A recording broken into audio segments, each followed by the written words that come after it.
Imagine receiving a message from beyond the grave, a whisper in the night that cracks open a cold case and serves justice.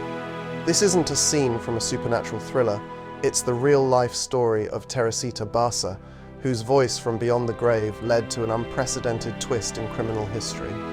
Welcome to a tale where the lines between the living and the dead blur in the quest for justice. Welcome back to another Project 2110 video where we're about to dive into another episode of Embrace the Strange. Today, we'll be looking into a story so bizarre it challenges the very fabric of reality. So strap in because we're about to explore a case where the afterlife and the law collide in the most unexpected ways. But before we plunge deeper into this story, take a second to hit that like button, subscribe and leave a comment. Your support helps fuels our journey through the unexplained and the extraordinary. In the world of true crimes, few cases are as bewildering and extraordinary as that of Teresita Basa. Her story combines the tragic, the mysterious, and the seemingly supernatural, leaving a significant mark on criminal investigations. Today we'll explore the life, tragic demise, and posthumous impact of Teresita Basa, whose death led to a groundbreaking case that blurred the lines between the known and the unknown. Teresita Basa was born in 1929 in the Philippines. In pursuit of a better life and further education, she moved to the United States in the 1960s.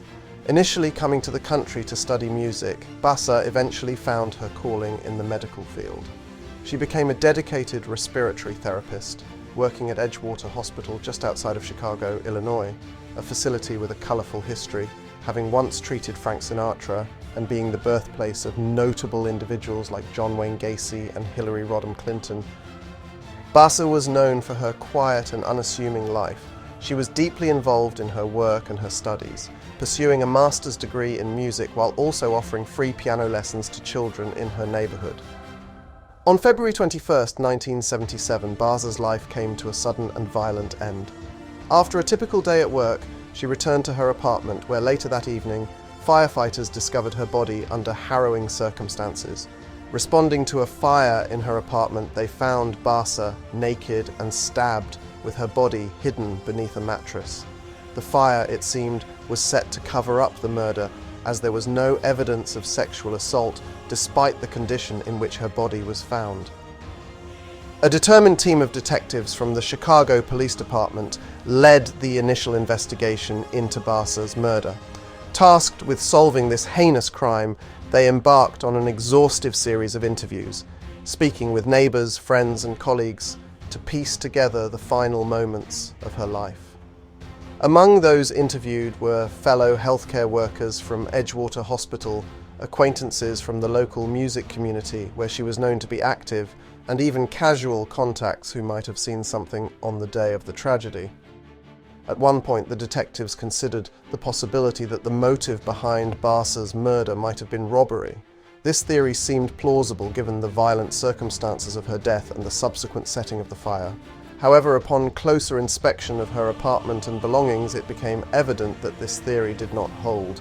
Despite the violent intrusion, nothing of significant value appeared to have been taken. Basa's valuables remained untouched, including some personal items that would be attractive to a thief. This observation led the detectives to reassess their initial hypothesis, concluding that robbery was probable but unlikely the motive, and cast further doubt on the direction of their investigation. Adding to the complexities of the case was Basa's inherently quiet and unassuming demeanour. Known for her reserved nature, she seldom shared details about her personal life, even with those she interacted with regularly.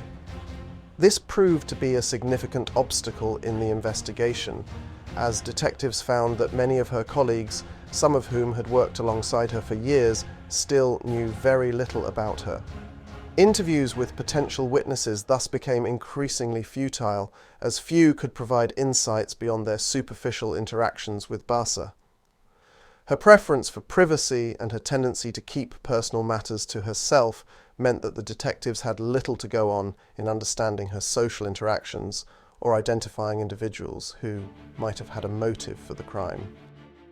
The absence of physical evidence at the crime scene, compounded by the lack of a clear motive and Basa's very private life, left the investigators without any solid leads to pursue. As days turned into weeks, the case grew colder, leaving a palpable set of frustration among the investigators and the community at large. The twist that turned Teresita Basa's case from a cold file to a solved mystery came from an unexpected source, Dr. Jose Chua and his wife Remibius Remy Chua. Dr. Chua, a respected colleague of Basa at the hospital, and Remy, who was not personally acquainted with Basa, became the fulcrum upon which the case pivoted in a direction no one could have anticipated. Dr. Chua, known for his rational and scientific approach to medicine, was initially skeptical of his wife's claims of spiritual possession. However, as the episodes became more frequent and the details more specific, he could no longer dismiss them as mere coincidences or fabrications. The information Remy provided during her trances, particularly about the circumstances of Basa's death and the identity of the murderer, was too accurate and detailed to ignore. During one of these trances, Remy Chua exhibited an altered state of consciousness, often appearing detached from her surroundings and speaking in a manner uncharacteristic of her usual demeanor. Witnesses described her voice as taking on a different tone and her body language as eerily reminiscent of Basa's. It was in one such trance that the most startling revelation came to light. Remy, asserting to be the conduit for Basa's spirit, named Alan Showery, a fellow employee at the hospital, as the perpetrator of the crime.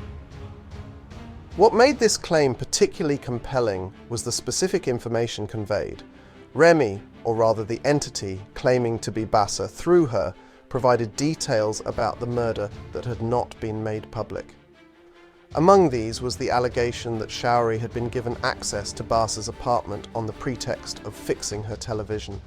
More damning, however, was the claim that Showery had taken a distinctive piece of jewellery belonging to Basa, a pearl ring, as a trophy of his crime. Skeptical but desperate for leads, the detectives decided to follow up on this extraordinary tip.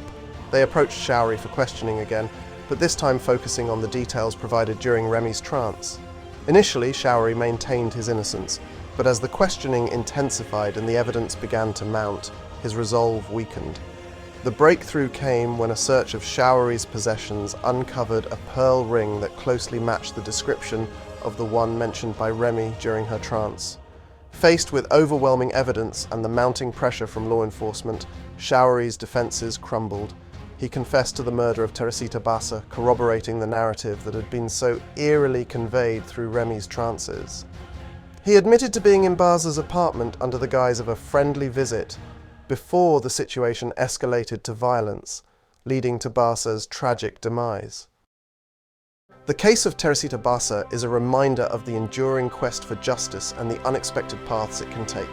It stands as a testament to Basa's spirit, which, in the telling of this remarkable story, refused to be silenced until justice was finally served. This case, with its blend of factual investigation and paranormal intervention, invites us to question the extraordinary possibilities that lie just beyond the veil of the everyday.